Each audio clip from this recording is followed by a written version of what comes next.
In the year 261 BC, that's 62 years after Alexander the Great died in Babylon and 210 years before Cleopatra was born in Egypt, northern India was ruled by the mighty Maurya Empire. Its ambitious emperor Ashoka, in the 8th year of his rule, thought it would be cool to add the independent eastern state of Kalinga to his empire. So he waged a bloody battle on the teeny tiny Kalinga so he could get control of the eastern trade routes, which were crucial to the Mauryan economy. The result of the war? A bloodied battlefield of thousands upon thousands of dead men. An equal number, if not more, of women and children, families, households left without their sons, fathers and brothers.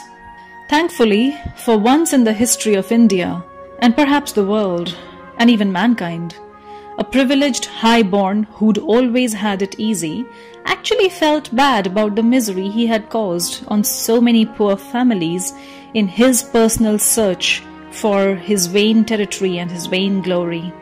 So here was Ashoka, the mightiest king, sunk deep in sorrow and regret at the pain he had caused.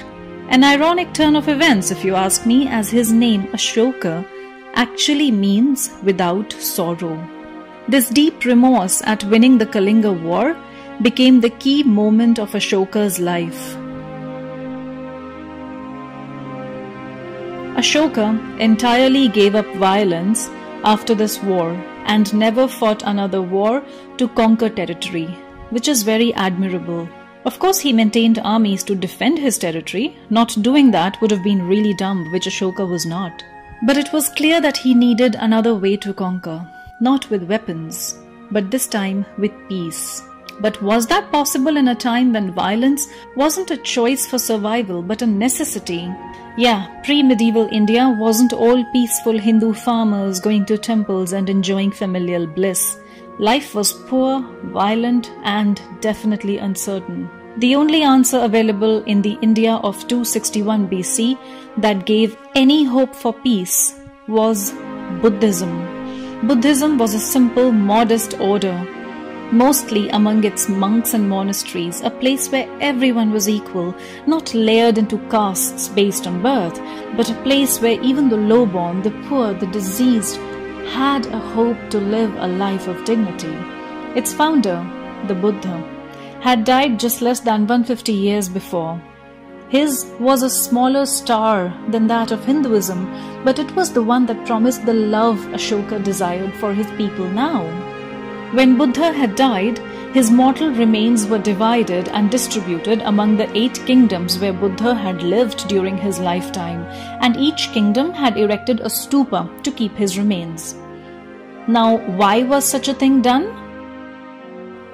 Well, the remains of Buddha were believed to be his living energy, his very presence, and therefore they were extremely precious to his followers. So Ashoka took these remains and further divided them into 84,000 parts to distribute Buddha's presence even wider.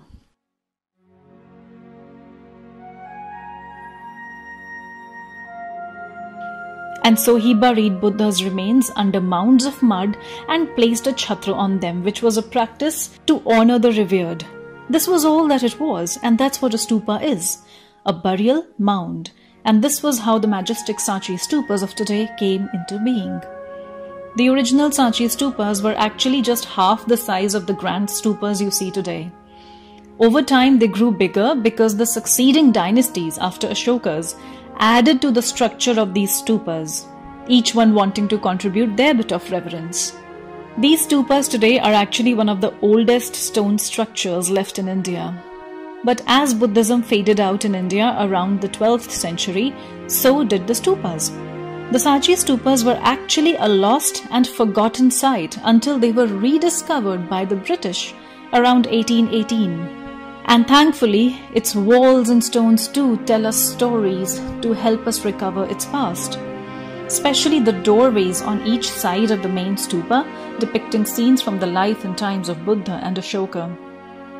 Interestingly, there's no Buddha on these because he had forbidden any physical representation of him, because then people would start idol worship of him. Here on the northern gateway, the first horizontal scene shows Buddhist monks standing in reverence to the Buddha. The second scene below shows the Great Departure, where the Buddha leaves his father's palace. And it's really funny, you see the horse 5 times. So this was the 3rd century artist's charming way of portraying a moment of continuous action where the horse is going further and further away from the palace. The southern gateway shows an image of the stupa of Ramagrama near Lumbini, and this was one of the only stupas with the original relics of Buddha which Ashoka did not open. The western gateway shows scenes of Buddha's first sermon and his enlightenment. These stories, carved into stone by the nameless artists, gave birth to the modern Jataka tales, a tradition of storytelling which is still continued today. These Sanchi stupas really are among the largest of Buddhist monuments in the world, but it's kind of funny that they are in a country where it originated but also faded away the fastest.